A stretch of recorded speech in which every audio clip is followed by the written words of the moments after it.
자, 안녕하세요. 한국사 시간입니다.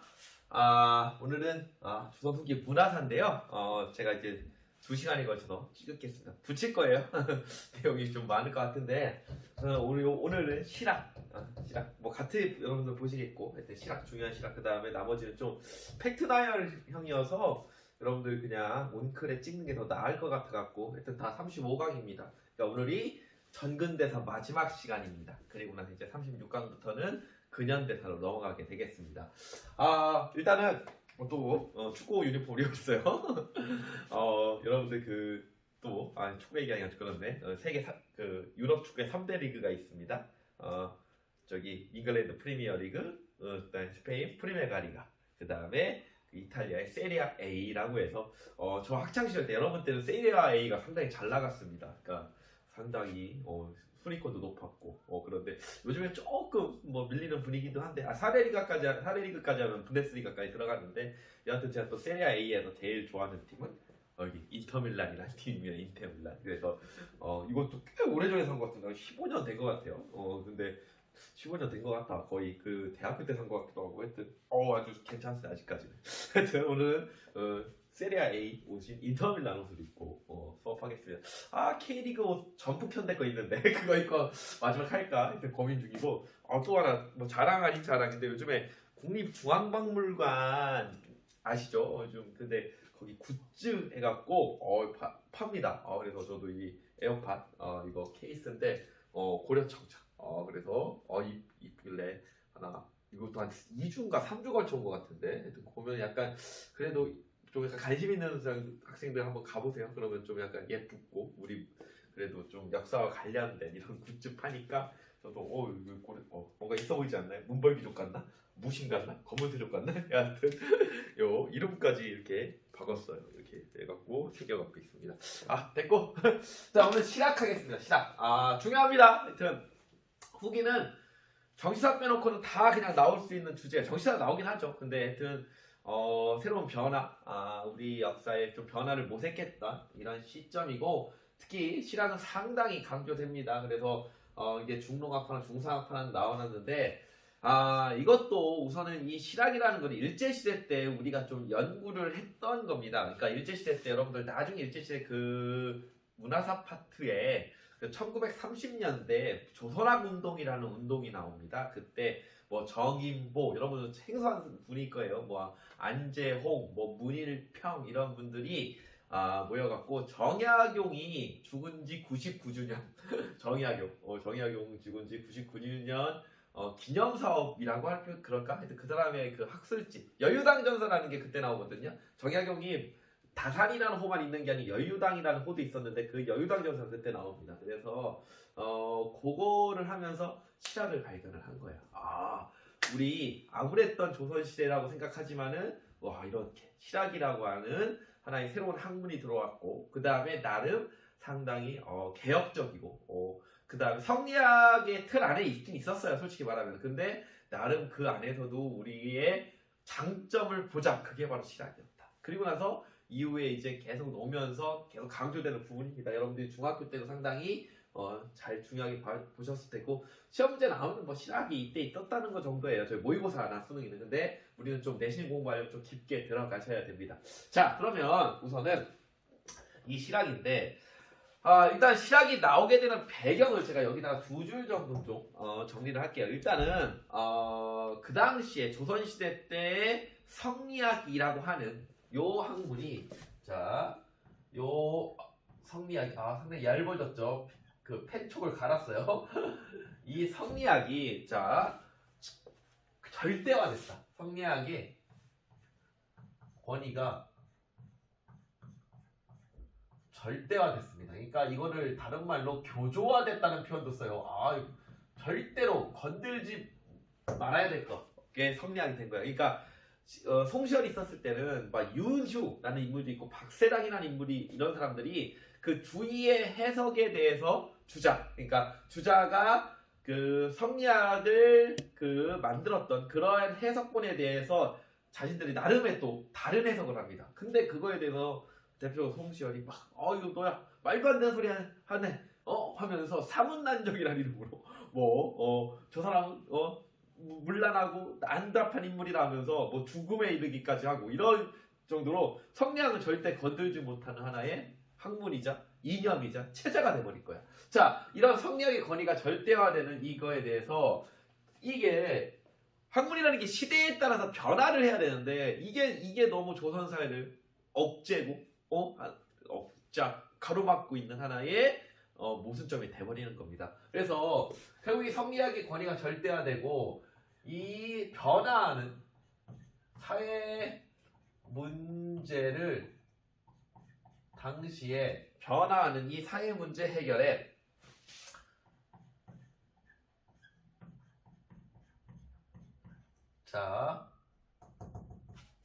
문제가 생긴 거야. 사회 문제 해결에 한계점을 보이는 거야. 이 학문이. 그래서 그러면서 나온 게 실학입니다. 근데 이 당시 실학만 나온 게 아니고 이것도 그냥 이거 간단히 여기다 정리할게요. 실학과 같은 시점에 나온 건데 우선 이런 것도 있었다는 거야. 그래서 이런 배경이 있었고 이 한계를 극복하게 한 다른 학문을 사람들이 모색하기 시작했고 실학도 있고 그 다음에 요것도 나와. 이 양명학이라는 게 나와. 자, 양명학인데 여러분들 이건 뭐 율리아 사상 배웠던 친구들 있고 나중에 뭐 문과 친구 중에 동아시아사 배운 친구들도 다 나옵니다. 양명학이 상당히 중요해요. 일단은 왕수인 이 사람 이름이 왕양명. 그래서 양명이 만들었다고 양명학인데 이 양명학은 기본적으로 이거야. 지, 행, 합의를 얘기해. 지식과 행위가 일치된다. 그러니까 행동 중심. 사람들이 실행하는 그거에 대해서 중요점을 둔 학문입니다. 성리학은 다른 거야. 지식이 있은 다음에 행동하라는 건데 이거는 지행합의. 지행합의. 그래서 지식과 행동이 같이 가야 된다고 하는 거고 심증리설이라고 합니다. 성리학은 성증리설이거든요. 이거는 마음. 나의 마음이 있으면 그게 즉 자신의 이치다 라고 하는 거를 주장하는 게 심증리설인데 그게 양명학에서 주장을 합니다. 자, 그런 건 깊게 들어가는 건 역사 파트에서 하는 게 아니고 한국사 파트에서는 이런 양명학이 또 널리 들어오게 되고 자, 이거를 나름 한국사에서 집대성한 사람이 정제두라는 인물이고 이 정제두가 이런 양명학을 어느 지역에서 집대성을 하면은 저기 강화도에서 집대성합니다. 그래서 이 정제두가 이끌었던 문파, 양명학을 따르는 문파를 뭐라고 하냐면은 강화도에서 했다고 해서 강화학파라고 해요. 자, 그래서 이런 강화도에서 했다고 해서 강화학파고 정제두 나오고 지행합일, 심중리설 나오면 양명학입니다. 자, 여하튼 양명학이 나왔고 이건데 우리 마찬가지입니다. 중국사에서도 여러분들 똑같아 우리 한국 사람. 그러니까 여기도 성리학 중심의 이데올로기를 했다가 사회 변화의 한계를 느꼈고 양명학과 중국사에서는 실학이 나옵니다. 우리도 마찬가지로 실학과 양명학이 나오는 거야. 그리고 원래는 또 실학 자체가 나중에 우리가 이제 두 번째 다음 시간에 역사책하고 막 이런 거 지리석볼 때 국학 유행을 하게 되고 그게 원래는 고증학이라고 해서 청나라 때 고증학이 유행하고 그러니까 여러분 문헌 고증한다 그런 것들이 고증학입니다. 그런 것들고 실학이 그러니까 연계되고 실사구시적인 거 이게 다 실학 고증학 같은 거야. 아이고 너무 그냥 장하게 얘기했는데 그냥 이러고 중국사랑 똑같아요. 실학 양명학 성리학에 대한 절대화에 대한 하나의 반증 사례로 나온 거라 보시면 되겠습니다. 됐고 이렇게 보시면 됐고 그러면 이제 일단은 정리되셨죠? 일단은 성리학의 권위가 너무 절대화됐고 사회 문제에 대한 해결을 모색하기 위해서 양명학과 실학이 나옵니다. 한국사에서는. 자, 이제 실학으로 갈게요. 자, 중농학파예요. 뭘 중시했다는 거야? 농업을 중시하는 애들이고 중상학파는 상업을 중시하는 애들이고 자, 그래서 요 중상학파에서는 하나만 더 가로치시고 얘들은 북학파라고 해서 또 다른 말로 청나라를 배우자라고 하는 북학파라고 불리기도 합니다. 얘들이 대개는 여기 일단 쓰고 말씀드릴게요. 이제 중농학파는 어떤 애들이냐면은 요쪽 애들이 좀 많았어요. 경기도의 남인 경기도의 남인. 그러니까 여러분 이 남인들 중에 영남 남인들이 많아요. 태계 이왕을 비롯하는 사람들이 영남 남인이고 또 경기도에서도 이후 경기의 남인이라는 사람들이 존재합니다. 그래서 오늘날 따지면 이 사람들이 거의 어디 있냐? 그 한강 주변에 많이 있어요. 한강 주변에. 그러니까 여러분 그쪽 지역의 남인들이 중농학파의 주류를 이루었고 그 중상학파는 또 어떤 애들이 주류를 이뤘냐면은 노론 세력들입니다. 노론 세력들. 아시다시피 정권은 경기 남인 애들이 거의 장악했어. 노론 애들이 장악했어. 노론들이 장악하지. 그러니까 이 노론의 자제들이기 때문에 이 사람들이 좀 많이 또 청나라의 교류 뭐 저기 사신들도 많이 가고 그러니까 청나라 가보니까 이제 벌할 때가 아니다. 우리가 학 배워야 된다는 북학파고 거기 보면 발달된 이러한 것들을 보니까 어쩔 수 없이 중상학파 쪽으로 가게 된다는 거. 그러니까 그리고 청을 배우자는 쪽으로 된다고 보시면 되겠습니다. 자, 이렇게 일단은 표로 여기서 오늘 정리를 할 건데 중농학파는 3명이고요. 중상학파는 4명입니다. 다 알아두셔야 되고요. 우선은 자 중농학파에서 첫 번째 인물은 그리고 이런 인물 나오기 전에 또 나름의 실학의 선구자라고 하는 사람들이 한 3명 정도 우리 교과서에 등장을 합니다. 말로 설명해 드릴게요. 이수광이라는 사람이고 이 사람이 지붕유설이라는 아마 책을 쓸 거예요. 그러니까 우리가 최초의 백과사전직 서술로 유명한데 이 사람도 17세기 때 인물이고 그 다음에 또 우리 역사책에도 한국사책에도 많이 언급은 안 되지만 상당히 또 17세기 때 조선 최고의 개혁가로 뽑히는 인물이 있습니다. 이름이 우리 근데 교과서에서 그림 크게 나와 있어요. 김육이라는 인물이 나와요. 이름이 육이야. 김육인데 대동법이 확대 실시를 주장했던 사람입니다. 충청도로 확대 실시 그 의견이 또 받아들이게 되고 나름 또 많은 일들한테 김육 이런 사람도 실학의 선구자로 봅니다. 그 밖에 한백겸인가로 아마 교과서에 소개되는 것 같은데 동국 지리지라고 지리책 쓴 사람인데 이러한 사람 이후에 이제 18세기 이제 가야 이런 인물들 이런 그 선배들 있긴 있지만은 이런 사람들이 이제는 나오기 시작한다고 보시면 됩니다. 17세기 후반부터 18세기 때 그 아프레데 때 인물 3명 얘기를 했고요. 첫 번째 인물이 자 유영원이야. 유영원. 여러분 제가 여기다 이거 일단은 요 공간 하나 남겨주세요. 자 여기다가 이렇게 뭔가 이 토지제도에 대한 설명 여기다 이렇게 각자 할 거야. 그림 그려줄 거야. 이거 이런 거 하나씩 있다는 거 하나 일단 하고 나서 여기다 쓸게요. 자 첫 번째 인물 유영원.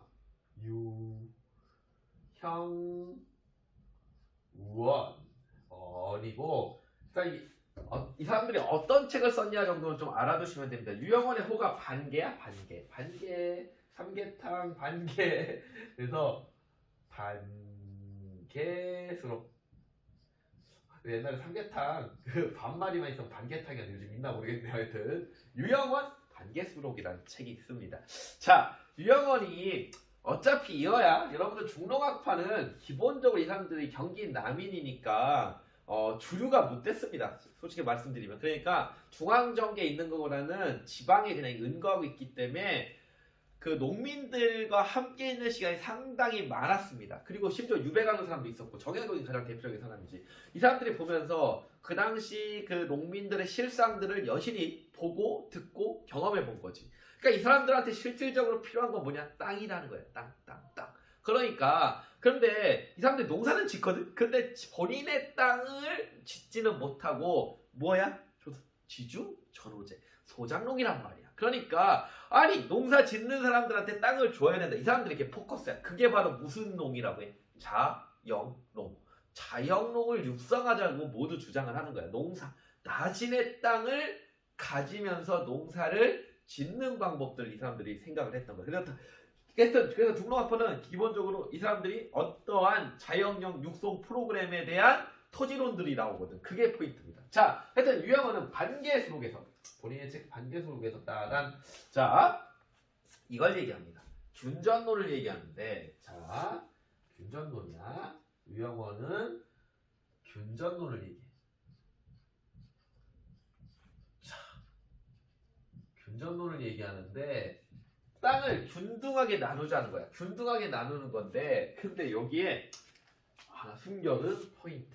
균전론인데 요거에 숨겨진 포인트. 신분에 따른 토지 분배.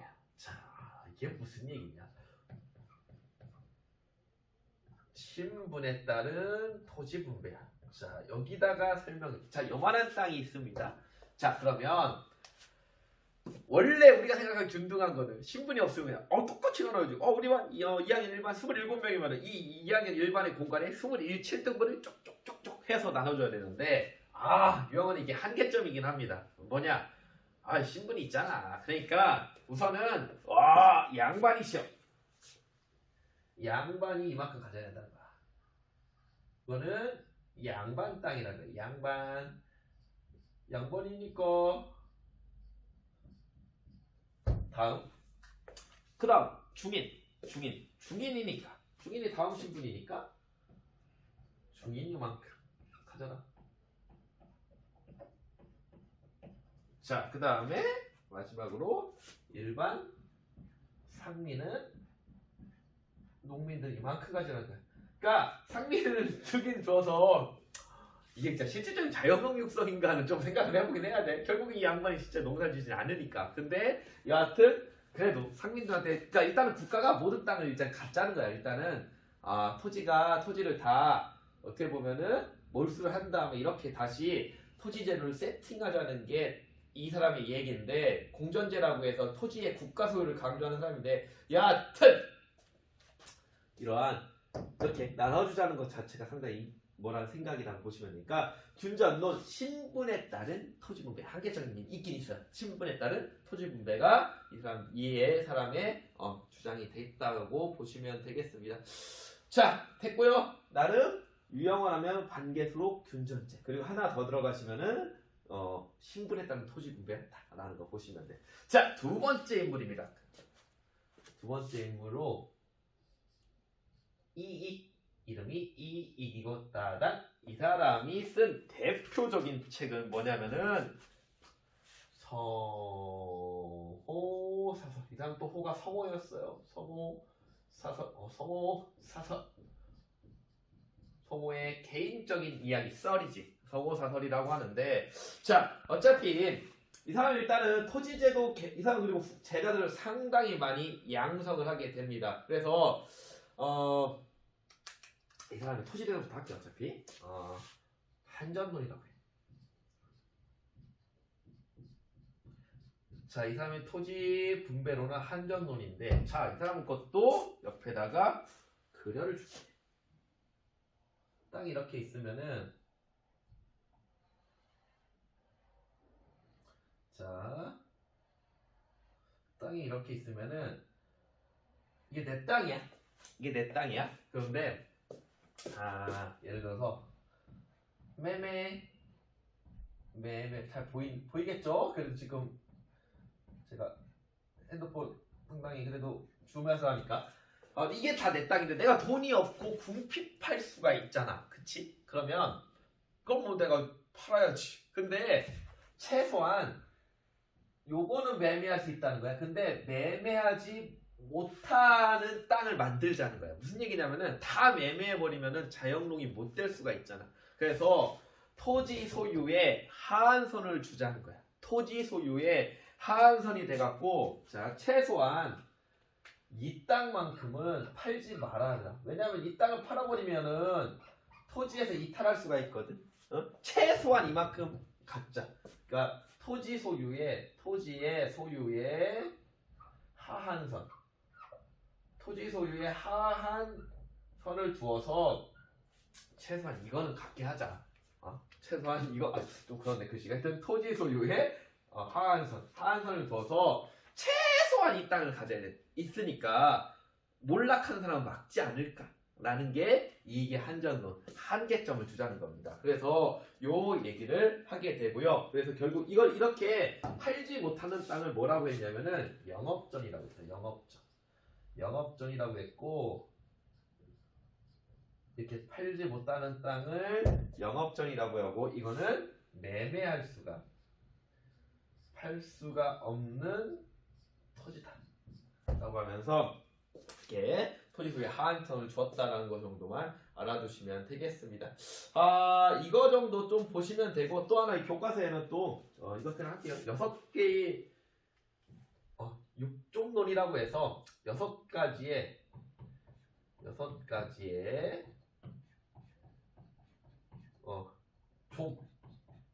육종론이라고 해서 6가지의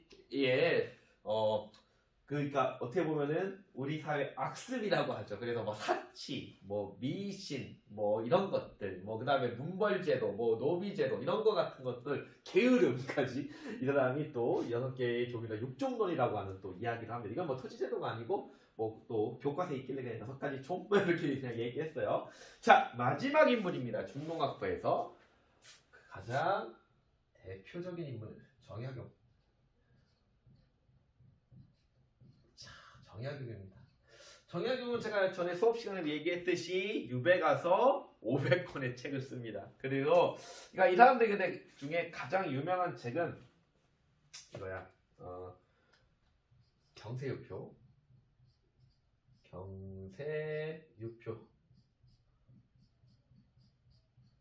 그 다음에 몽민심서.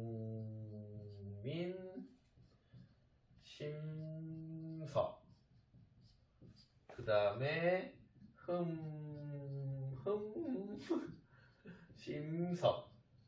요게 정약용의 500권의 책 중에 가장 대표적인 3권의 책이라고 좀 보시면 되겠습니다. 그래서 경세유표 같은 경우는 당시에 그 지방행정 아니고 당시에 그런 그 본인의 생각을 쓴 거야. 경세에 대해서 쓴 건데 대표적으로 뭐 중앙정치기관의 개혁이나 뭐 이런 것들을 이 경세유표에 썼다고 했고, 몽민심서 같은 이런 몽민관 하면은 지방관을 얘기합니다. 수령이나 이런 인물들, 이런 사람들이 해야 될 일들을 몽민심서라는 책에서 몽민간이 가져야 될 뭐 마음이라고 생각하시면 됩니다. 이러한 몽민심서라고 하는 지방간의 도리, 그 다음에 흠음심서는 그 형호, 그러니까 오늘날 보면 형법서입니다. 형법서. 그래서 법률서 이렇게 씁니다. 다시 중앙정치기구에 대한 거, 지방관의 도리, 그 다음에 이거는 형법서, 이런 게 가장 정약용이 남긴 가장 유명한 역사 파트에서 얘기하는 3권의 유명한 책이 되겠습니다. 자, 호는 다산입니다. 그 다음에 여유당도의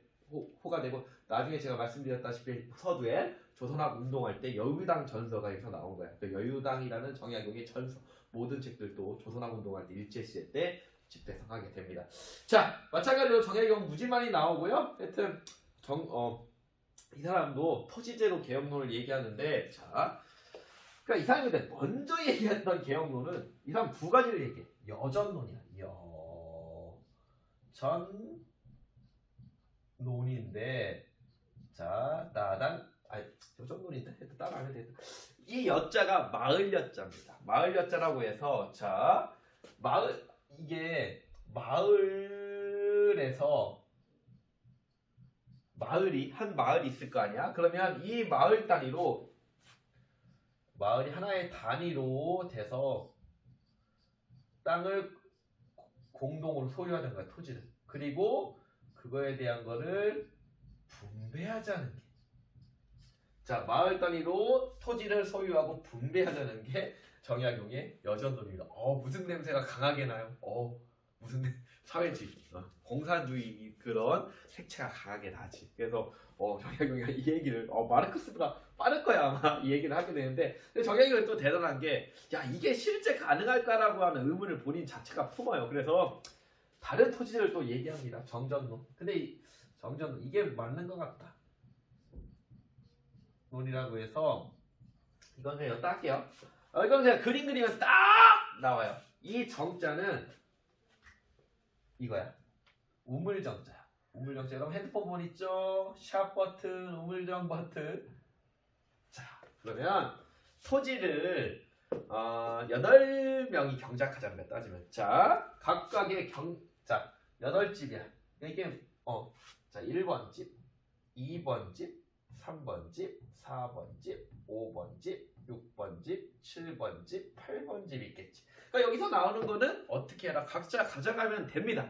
그런데 같이 해야 될 게 있어. 1, 2, 3, 4. 1, 2, 3, 4, 5, 6, 7, 8. 다 모여라. 이 가운데는 같이 경작해야 돼. 그리고 왜 가치 경작해야 될까? 국가에 세금 내야지. 뭔만 이해 가치지. 자, 각자 소유의 1, 2, 3, 4, 5, 6, 7, 8 땅은 니들이 가져. 거기서 한 것. 단 가운데는 가치에 그리고 이걸 세금으로 내세요 하는 게 정견론이 됩니다. 그러니까 요게 정의학용이라고 하고, 그러니까 처음에 여전. 그래서 북한에서는 최초의 한반도 최초의 사회주의자가 정의학용 이렇게 얘기도 한다고 합니다. 하여튼 요 정의학용이 이런 거 보시면 되겠습니다. 됐고요. 이 정도만 보시면 되고, 알다시피 이 사람이 뭐 이것만 주장한 사람은 아니지. 뭐 과학기술 또 상공업진흥까지 주장한 사람이고, 하여튼 우리 역사 최고의 천재. 서양에서는 혹시 레오나르도 다빈치 르네상스의 또 대표 인물인데 그 사람을 뭐 거의 만능이라고 부릅니다. 우리에게는 정의용이 있습니다. 됐고, 이제 중상학파로 갑시다. 중학파보다는 그냥 간단합니다. 일단은 4명이 나옵니다. 유홍박박이 나오는데 중요한 거는 빡빡이야. 빡빡인데 우선은 순서대로 첫 번째 분이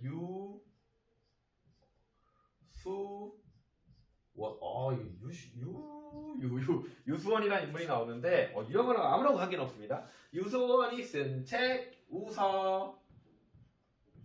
어가 아니고 우서야. 유수원은 우서라는 책을 쓰는데, 자 여기서 이 사람이 주장한 게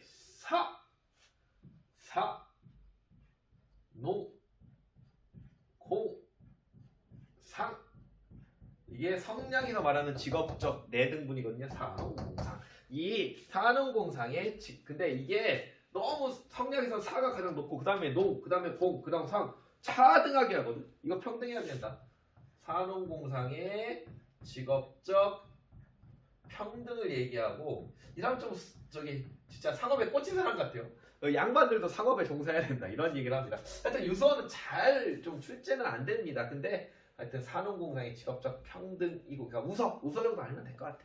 다음 인물 홍대영입니다. 홍대영.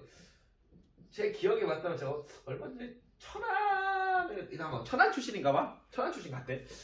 그 천안에 홍대용 기념관을 제가 본 것 같은데, 편말을 아마 천안 출신들 나중에 오시면 알려주세요. 하여튼 홍대용이라는 사람이 있는데 이쪽 오늘 나온 사람은 충청도 출신 나오네. 하여튼 아까 근데 이 사람들은 유학원 특히 정의학원 같은 경우는 남양주 이쪽 사람이 안성인가 아마 거기 있을 테고, 근데 경기도 그쪽이야. 남경기도. 그러니까 특히 그 남양주 쪽 가면 정의학용 길 이름 자체로 뭐 다산 놓을 거야. 근데 한번 정의학용 나중에 기회 되면은 가보세요. 진짜 좋은, 거기 팔당댐 근처였던 것 같은데 저도 그냥 지나가다 한번 본 것 같은데, 여기도 정의학용 하여튼 이상 오늘날 차가 무지 밀렸던 것 같아. 주말이어서. 근데 여하튼 이 사람들 그쪽 사람이라고 생각하시면 돼. 그 남한강일 때. 근데 여기는 하여튼 근데 뭐 서울 출신들도 있겠고, 근데 홍대용 같은 경우는 아마 천안 출신.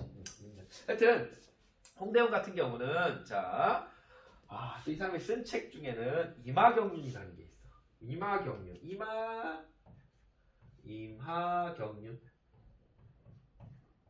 임하경륜이 있고, 그다음에 또 의산문답이라고 하는 또 책도 있을 거야. 의산문답도 있고, 문답은 본인이 묻고 본인이 답하는 거야. 근데 홍대용도 나름 상업적 이야기를 하는데 이 홍대용은 하여튼 기술 혁신, 하여튼 부국강병 이런 거 얘기하는데, 이 사람이 근데 나오면은 항상 능력검 중에는 상당히 잘 나오거든. 이 사람 나오면 이걸로 얘기해. 이 사람이 지전설을 주장합니다. 그러니까 여러분들 박용 선생님 생각하세요. 박용 지구는 돈다. 그래서 나름 그 우주 얘기 나오면은 거의 홍대용이야. 우주 얘기 나오고 우주에 돈다 이런 것들. 그래서 지전설을 주장해서 중국 중심의 세계관을, 교과서는 이 얘기는 참 없는데 항상 능력검정 나오면은 거의 이 얘기입니다. 중국 중심 세계관을 부정했고 우주 얘기.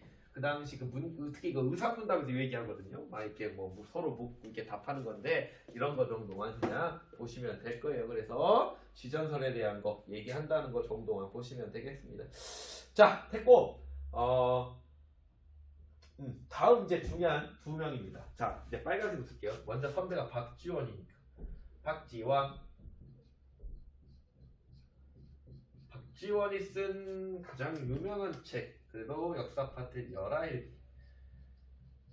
열하일기고 그 다음에 이 문학 파트에서 여러분 뭐 양반전, 호질 이런 게 나오는데 이상하니까 열하가 어디냐면은 몰라 북경입니다. 그러니까 지금은 북경 베이징이라고 하는 옛날에 연경이라는 표현을 썼거든요. 청나라 때. 그래서 이 사람이 원래는 이 열하일기가 뭐냐면은 당시에 그 청나라 사신으로 가요. 박지원이니까 청나라 사신으로 갈 정도면 또 쟁쟁한 집안이었다는 거야. 그래서 가는 동안에 보고 들은 건 일기로 쓴 게 열하일기가 되겠습니다. 하여튼 이 박지원이 대표하는 건 열하일기라고 하고요.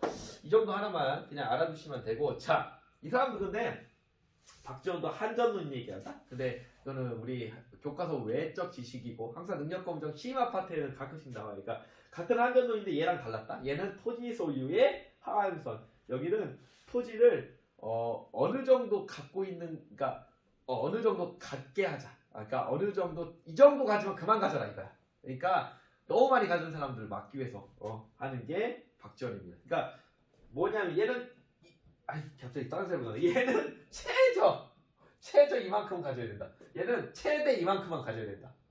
얘는 하한선, 얘는 상한선이야. 이거다. 하여튼 나중에 학는 거 혹시 하는 친구들 나중에 다시 설명을 해드릴게요. 하여튼 됐고 그 둘이 얘기하는 거 비슷해. 술에 갔다 와보니 둘 다 청을 갔다 와요. 일단 수리에 선박 이용하자. 본 게 이거거든. 와 이거 쓰니까 좋다. 수레 선박 많이 이용하자. 다른 거야. 이런 거 보니까 너무 또 많이 썼겠고. 그 다음에 화폐 유통하자. 화폐 유통의 필요성을 박지원이가 언급합니다. 박지원은 또 그 손자가 있어. 나중에 또 박규수라고 있어. 박규수인데 우리 그 처음 불연에서 파트 할 때 상당히 많이 나오는 인물인데 이게 박지원의 손자가 되겠고, 박지원이 또 정조랑 좀 부딪혔던 사건이 있어. 문체만정운동이라고 해서 이것도 재밌는데 우리가 정조의 의미랑 다른 사건이야. 정조 보면은 뭐 개혁적이고 약간 이런 느낌인데 거기서는 안 그랬으니까 박지원이가 문학가는 어떻게 보면 글 쓰는 사람이니까 그전과 다른 문체를 썼었어. 그러니까 오늘날 보면은 이런 거지. 박지원이 있다가 박지원이 우리가 뭐 줄임말 있잖아요. 우리가 뭐 있지? 그냥 안녕하세요 해도 뭐 반가. 그 다음에 뭐 있을까? 뭐 여러분들 많이 쓰잖아요. 여러분들 그래서 줄임말 내가 이제 나이가 들었나 모르겠네. 하여튼 이런 거 쓰니까 정조가 쓰지 말라고 한 거야. 그러니까 당시에 요 노론 세력들이 정조가 이제 남인들이나 뭐 이쪽 늘 등용하니까 이 노론의 대표적인 사람은 박지원을 억제하기 위해서 둘이 한판 붙었던 사건이 문체반정운동인데 정조의 거기서 보수성을 좀 볼 수 있습니다. 하여튼 이런 박지원의 열하일기에서 이런 게 있고요. 하여튼 화폐 필요하다. 용전론이라고 하는 화폐 필요성을 얘기하게 됩니다. 이 정도만 아시면 되겠고요. 그 밖에 뭐 여러 가지 책들 보시면 되고요. 다음 인물인데 시험 문제는 박지원보다 또 이 인물이 잘나. 박제가야. 박제가는 서얼이죠. 서얼. 대표적으로 서얼이고 정조가 규장과 검서관으로 데리고 온 사람이고, 박제가 쓴 가장 유명한 책은 이겁니다. 북학이. 말 자체에서 북학 배우자는 겁니다. 북학이에서 자 마찬가지로 수레 선박 이용을 상당히 강조. 그러니까 똑같은 얘기야 얘들. 그러니까 이게 구분이 잘 안 돼요 둘이. 그러니까 둘이 구분하는 문제 그래서 안 내요. 그래서 책으로 구별할까요? 이용하고. 자 근데 이 북학기에서 자 요게 나와요.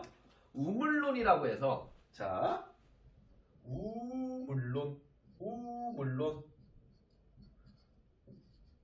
이게 뭐냐? 우물 여러분 물이죠. 근데 우물의 안에 있는 물은 고여있죠. 그러니까 이게 고여있으면 썩잖아. 그럼 어떻게 해야 돼? 우물에 있는 물을 계속 써야겠지. 자 그래서 썩는다 안 쓰면 소비해야 된다는 거야. 소비 강조를 우물론과 빗댑니다. 그러니까 오늘 여러분 경제 활성화되려면 소비 강조하냐? 왜 코로나 해소 강력하게 또 몸박어 써야 되니까. 그래야 경제가 활성화되니까. 이런 거지 오늘날도. 그러니까 이 얘기는 우물과 빗대서 당시에 박제가가 우물론을 통해서 이런 것들을 강조한다라고 좀 알아두시면 되겠습니다.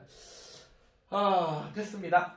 이 정도 일단 보시면은 중요한 실학 파트를 정리했으면 또 많이 한 것 같네요. 하여튼 1 실학이고 나머지 이제 2번, 3번인데 그거는 다음 시간에 같이 내일 찍을 거예요. 그러니까 내일 아마 업로드 할 겁니다. 안녕! 자, 이어서 합니다. 다음 날이에요. 근데 여러분들 영상은 하나 나올 테고, 지금 오후 1시 45분입니다. 오늘은 10월 며칠이야? 하여튼 7일인 것 같아. 자, 그러면 이제 국학입니다. 이 국학도, 그러니까 이 실학과 같은 범주입니다. 그러니까 그 당시에, 이 실학이, 그러니까 국학하는 사람들도 거의 뭐 실학자입니다. 실학자. 그러니까 이 사람들이 또 역사와 지리에 또 상당히 관심을 가지고 있고, 우리 거를 좀 찾자. 우리가, 우리 것이 어떤 것이냐 하면서 뭐 역사, 지리, 또한 또 하나 과학까지 이렇게 또 국학밭에서 이 연구가 됩니다. 그러니까 우리 걸 좀 알자 이런 범주라고 좀 알아두시면서 좀 보시면 되겠습니다. 자, 첫 번째 역사일게요. 역사. 우리가 뭐 역사서들은 계속 나오는데요. 첫 번째 이 실학자 파트에서 중요한 책이 있습니다. 하나가 동사강목이라는 책이 있어요. 여러분들 뭐 한국사 교과서에서 거의 처음 들어보실 수도 있을 텐데 역사과 저는 역사과 나왔으니까 역사교과나 사학과 출신들이 사학사 배울 때 상당히 중요한 책이 동사강목이라는 책입니다. 이 동사강목을 쓴 사람이 누구냐면은 안정복이야. 안정복. 이름이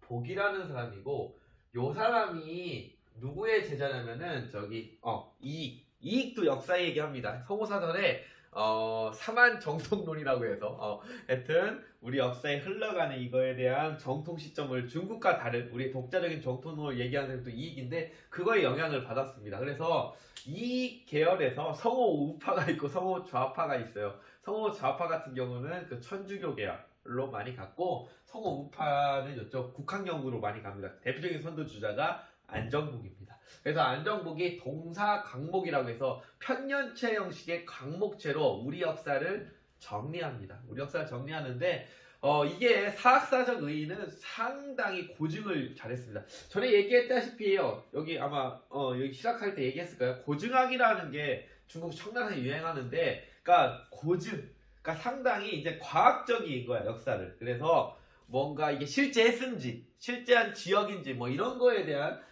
안정복이가 연구를 합니다. 동사강목 같은 경우도 이걸 쓰면서 상당한 오랫동안 현장 답사도 하고 오랜 시간 동안 썼던 책이 안정복의 동사강목이 되겠습니다. 자, 그래서 고려선부터 고려시대까지의 역사를 편년체 형식의 강목체라는 방식으로 썼고요.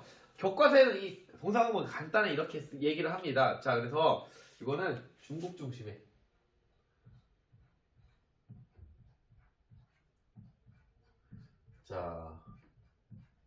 중국 중심의 세계관을, 뭐 교과서 서술 내용인데 뭐 중요한 건 아닙니다. 동사강목을 안정복이 썼다는 게 중요한 거야. 탈피하려고 노력했다. 우리의 역사가 실질적으로 그 사만 정통론이라고 해서 그거를 좀 얘기해 주는 거, 그 얘기라고 알아두시면 되겠습니다. 자, 다음에는 우리 교과서에서 그냥 역사책 동사라고 하는 게 있어. 동사인데 요거는 누가 쓰냐면은 이종화가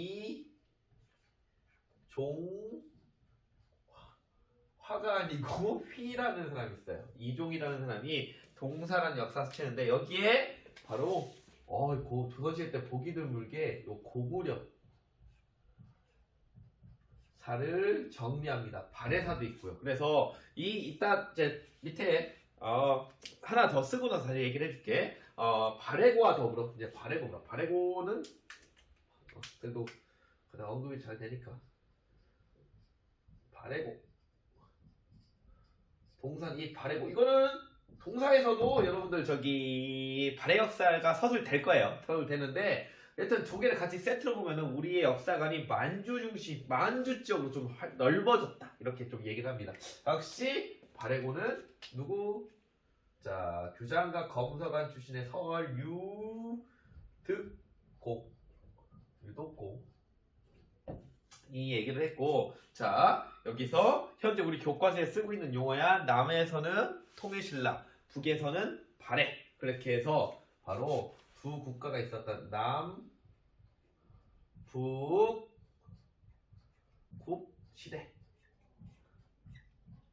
북시대라고 하는 그러한 역사 용어를 여기에서 최초로 씁니다. 그리고 나서 우리 현재 우리 교과서에도 요 유득공의 그런 역사관이 얼건지 들어온 거라고 좀 보시면 되겠습니다. 자, 됐고요. 가까이 해야겠다. 자, 다음에 뭐 다시 녹색으로 쓸게. 중요한 건 발해고가 그래도 가장 언급이 많이 되고 열려실 기술이라는 책이 또 나옵니다. 우리 교과서에. 자, 요거는 누가 쓰냐면은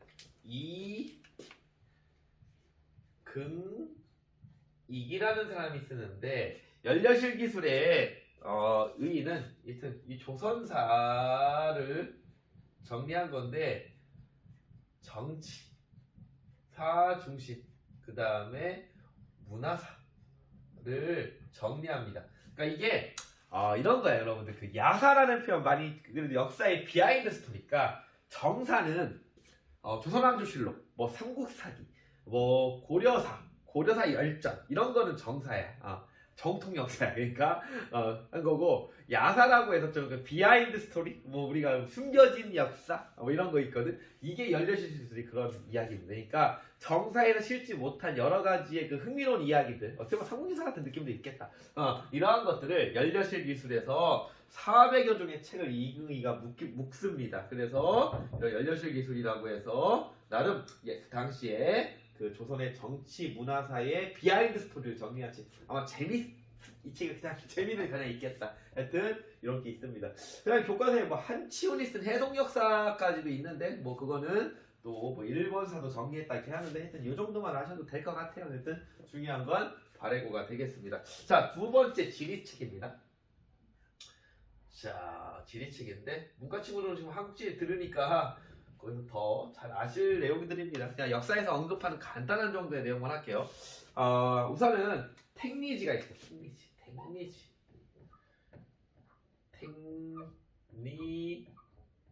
택리지가 있는데 여러분 지금 하는 건 거의 다 팩트 나열이야. 그래서 이거 온글로 찍는 게 그냥 나아요. 재미도 없어. 수업 들어봤자 에이 써야지. 그래서 그냥 여기서 온글에서 그냥 내용 길어도 그냥 적는 게 여러분들 훨씬 더 좋으실 것 같아서 수업 해봤자 뭐 적기 바쁜 내용이래요. 일단 팩트 나열이야. 택리지는 이중환 있어. 이중환이고 저는 잘 모르지만은 지리가 여러분도 아마 그럴 거야. 자연지리가 있고 인문지리가 있습니다. 여러분 뭐 1학년 통합사에 배웠죠?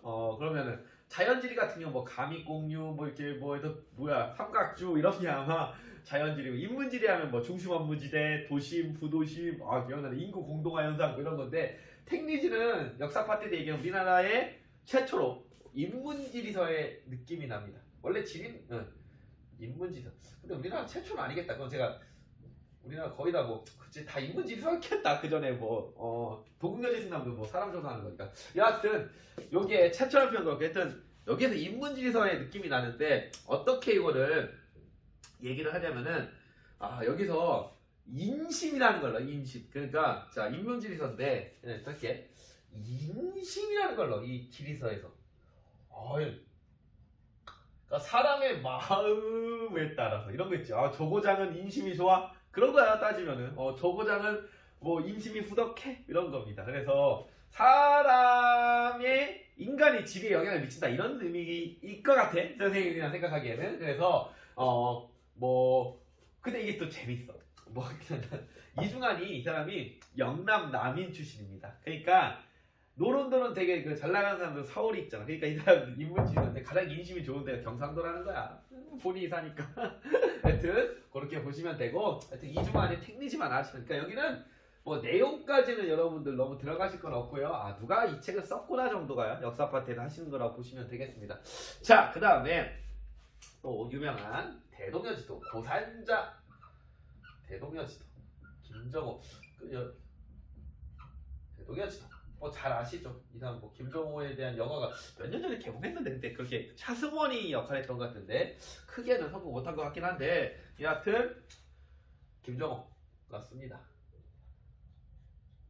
김정호가 쓰고 백두산을 몇 번을 왔다 갔다 했다고 하는데 하여튼 목판이고요. 목판으로 만들었고 휴대용으로 갖고 다니는 이유가 22개의 그 목판이야. 그래서 자 지도첩입니다. 22개의 지도첩으로 만들어 갖고 휴대할 수 있게끔 만들었던 게 김병우의 대동여지로라고 보시면 되겠습니다. 여하튼 상당한 책이기도 하고요. 목판 인쇄했고 그다음에 뭐 심리마다 또 뭐 눈금을 또 했다고 합니다. 그다음에 뭐 여기서 빼놨지만은 정상기라는 사람이 있는데 동국지론가 그게 아마 최초에 또 축척을 썼던 건데 이건 뭐 지리 파트에서 얘기하는데 역사는 이중환의 택리지 김정우의 대동여지로도 보시면 될 것 같아요. 그 다음에 곤여만국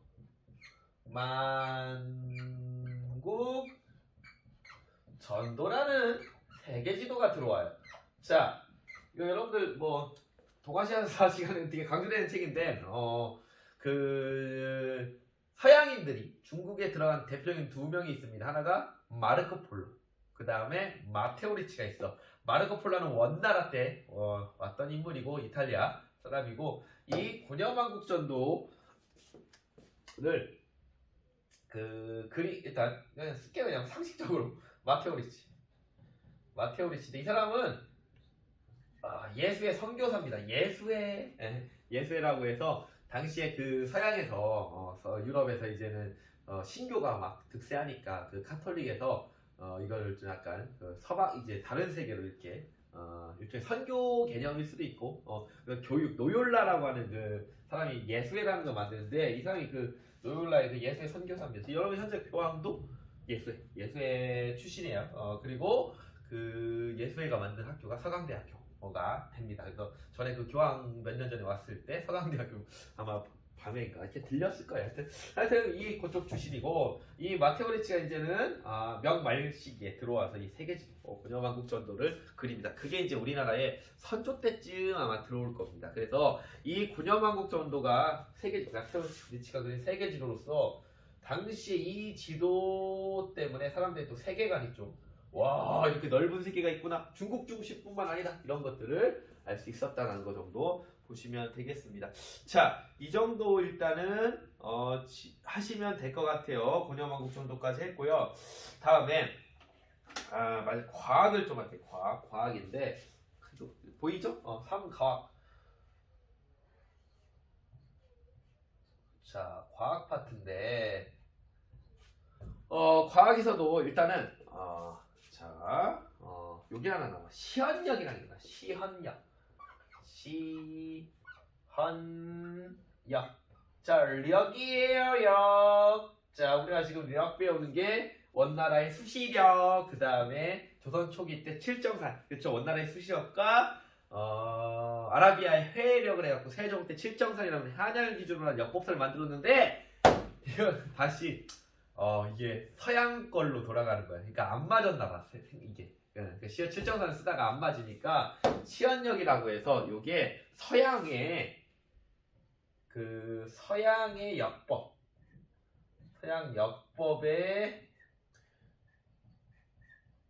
영향을 받아서 조선 후기 때 요 시헌역을 쓴다고 보시면 되고 시헌역을 쓴다고 보시면 되고요. 그 다음에 이게 원래 또 그 마테오 리치 다음이 아담 샬이라는 사람이 있는데 소원세자한테 이게 그 누구야 인조의 큰아들 나중에 와서 죽는다고 했던 그 친했던 아담 샬인데 일단 아담 샬이 제작했던 요게 들어오게 됩니다. 우리 쪽으로 들어오게 되고 이거를 주도했던 사람이 요 시헌역 실시를 확대를 주장했던 사람이 김육.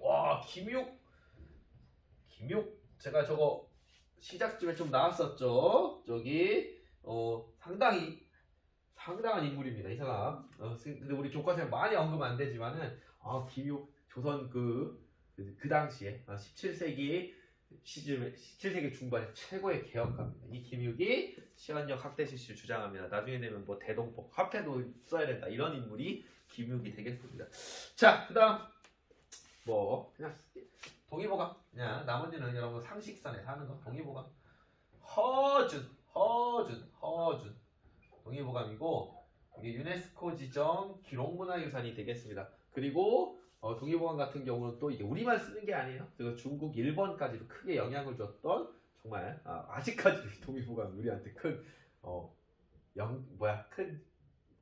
영감이라고 할까 하여튼 아직까지 영향을 주는 책이니까 대단한 책이 되겠습니다.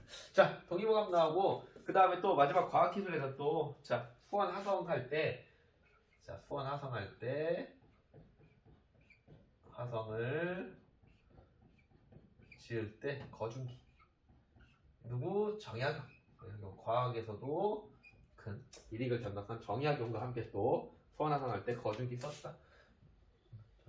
정약용이고 또 정약용이냐 말로 설명할 텐데 이 사람이 또 한 게 당시 정조가 수원 화성 이렇게 행차하러 갈 때 한강을 지나가야 됐거든.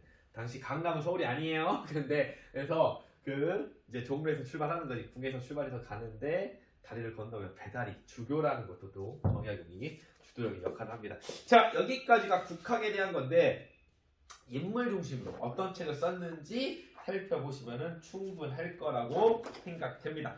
자, 그러면 마지막으로 3인데 자, 이것도 잘 나와. 그냥 요 자체를 알면 돼. 이것도 제목이 정답이야. 서민문화의 발달. 서민문화의 발달. 이 제목 자체가 수능이나 모의고사에는 정답입니다. 그래서 당연한 얘기. 그러니까 여러분 이거 나오면 이거 가장 난이도 하예요. 시험 문제 나오면 모의고사 나오면. 하여튼 서민문화 발달했고 자, 속속들이 들어갑시다. 첫 번째. 그러면 왜 서민문화가 발달할 수밖에 없나? 배경부터 볼게요. 왜 조선후기 때? 왜? 그전에는 아니고 현재 왜?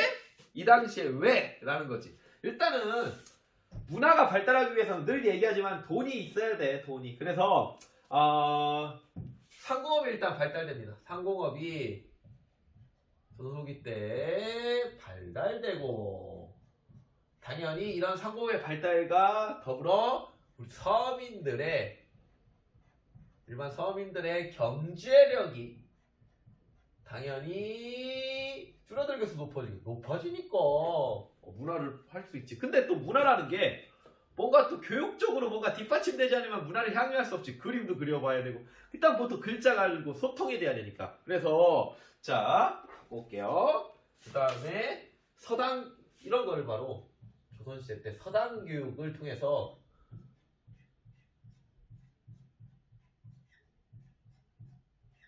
이 서당 교육이 또 발달됐기 때문에 쉽게 기초 과정을 공부할 수 있었다는 글을 떼고 기본적인 내용을 할 수 있는 이 서당 교육도 조선 후기 때 많이 확대가 되었다고 합니다. 그러니까 우리가 얘기하는 것 중에 우리도 이렇게 경제 발전이 우리가 그래도 6.25 전쟁 겪고 나서 뭐 이렇게 힘든 시기에 경제 발전을 이룰 수 있는데 가장 큰 게 바로 우리 교육이고 그 다음에 기본 교육을 어디까지 받느냐. 그러니까 이게 상당히 중요했습니다. 나는 근대사 할 때 의무교육이 언제 됐나에 따라서 그 나라의 그게 결정이 나요. 의무교육이 그만큼 중요했습니다. 하여튼 나중에 뭐 하고 서당교육이 상당히 또 발달하고 이거 이렇게 배우니까 돈도 있고 배워요. 자, 그러니까 서민 의식도 우리도 뭔가 좀 비판도 해보고 우리도 뭔가 변화를 해보자. 어떻게 또 사회 풍자를 해보자. 이런 의식들이 성장하게 됩니다. 자, 그래서 크게 두 가지 문학부터 할게요. 문학 이거 여러분들 2학년 1학기 때 문학작품 많이 배웠으니까 저거 더 훌륭하시고 이게 그냥 이것도 뭐 서민문화 발달 틀 안에서 답이 될 수가 있습니다. 네 가지 얘기할게. 하나, 둘, 셋, 넷. 우선은 자 한글 소설. 한글로 된 소설이 쉬운데 잘 나옵니다. 한글 소설이 유행합니다. 한글 소설. 한글로 된 소설이 유행을 합니다. 대표적으로 홍길동전, 허균이 했죠. 홍길동전, 심청전, 그냥 심청전, 춘향전 이러한 전전전, 춘향전 이러한 것들이 상당히 많이 널리 다양한 한글 소설이 많이 유행을 하게 됩니다. 그 다음에 이것도 나오면 이것도 아마 다 틀릴 것 같아. 사설일지도 모르겠다. 나는 되게 생소하지 않아서 국어를 잘 못해서. 근데 사설 시도도 이때 후기 때 유행합니다. 선생님 사설 시도는 어떤 시도인가요? 전혀 형식 없이 그냥 마음대로 쓰는 마음대로 하여튼 자유롭게 쓰는 게 사설 시도입니다. 이것도 유행을 하게 됩니다. 형식에 구애받지 않게 쓰는 시조인 사설 시도가 많이 유행을 하게 된다는 게 이때가 되겠고, 그 다음에 또 판소리 이런 것들이 선지에 나옵니다. 그냥 판소리가 또 계속 유행해요. 성장하게 됩니다. 그래서 그 밖에 뭐 또 대표인데 이 판소리를 좀 정리한 사람이 신재효라는 인물이 되겠어요. 신채호랑 헷갈리면 안 돼요. 신재효가 다시 판소리에 가장 유명했던 인물이고, 항상 능력 검정하면 나와 신재효. 다음 판소리, 그다음 탈놀이, 탈놀이. 아유 뭐 당연한 얘기지. 탈놀이, 탈춤, 봉산탈춤 뭐 이런 것들. 자, 그다음 그래도 서민문화의 발달과 뭐 그냥 여차하지만 그냥 한문학도 나름 이때 한글서가 관련 없지만은 한문학도 계속 쓰여집니다. 그래서 대표적인 인물이 또 박지원인데 좀 이렇게 글을 읽을 줄 아는 서민들 얼마나 좋겠어. 당시 양반 승자였어요. 양반전.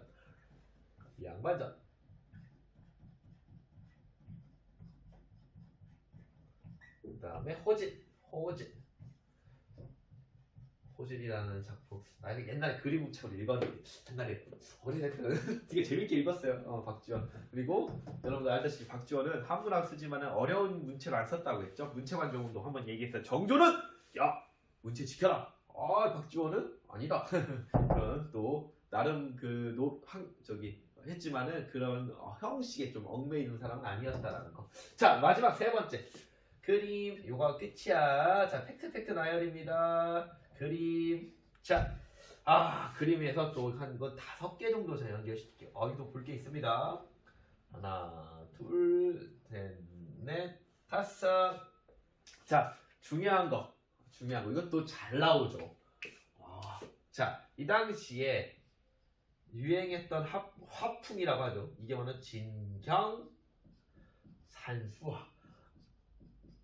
자, 바로 진짜 경치를 그린 겁니다. 자, 다시 조선 전기 때는 대표하는 게 몽유도원도, 안견, 고사관수도, 강의안 그거고. 자, 몽유도원도랑 비교하면 딱 그냥 꿈의 세계 그렸지. 그만큼 우리 걸 아직 그릴 만한 자신감이 없었던 거야. 우리 문화의 주체적인 걸 잘 몰랐던 거야. 하지만 후기 때 우리의 자신감, 우리가 이제 소중한, 우리가 이제 청나정랑 개화적있지만 우리가 이제 실질적 작은 중하다, 우리가 뿌리다, 우리가 뭐야 하여튼 명분이 있다 하면서 우리 경치에 자신감을 갖자 해서 진경산수화가 그려지게 됩니다.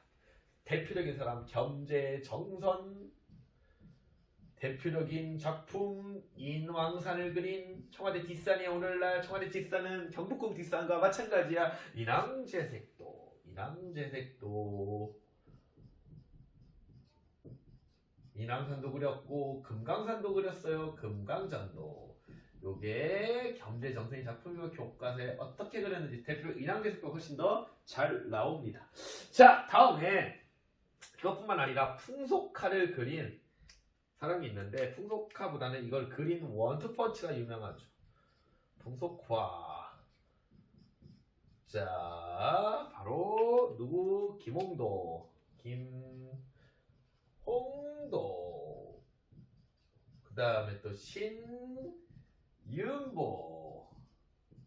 자, 그래서 원래 김홍도는 그림 워낙 잘 그려서 국가 공인 화가입니다. 도화서에 들어가서 그 경조가 의계 있죠. 의계 그림 있죠. 행차하는 것도 잘 그렸고, 뭐 임금들, 뭐 정조의 어짐도 그렸고, 하여튼 김홍도라는 사람은 원래 그러니까 약간 이 사람이 엘리트야. 그래도 나름 최고의 엘리트지. 근데 그밖에 더 유명한 그림 서당, 뭐 씨름하는 거 이런 풍속화도 상당히 많이 그렸고, 신윤복은 여자들 많이 그렸죠. 그래서 그 여성을 많이 그려갖고 월화적인 그다음에 단오 풍경 이런 거 해갖고, 그래서 한때 제가 수업 시간에 저는 10년 전 정도 이게 갑자기 신윤복이 여성이지 않을까 하는 픽션으로 영화나 드라마가 상당히 많이 나왔었어요.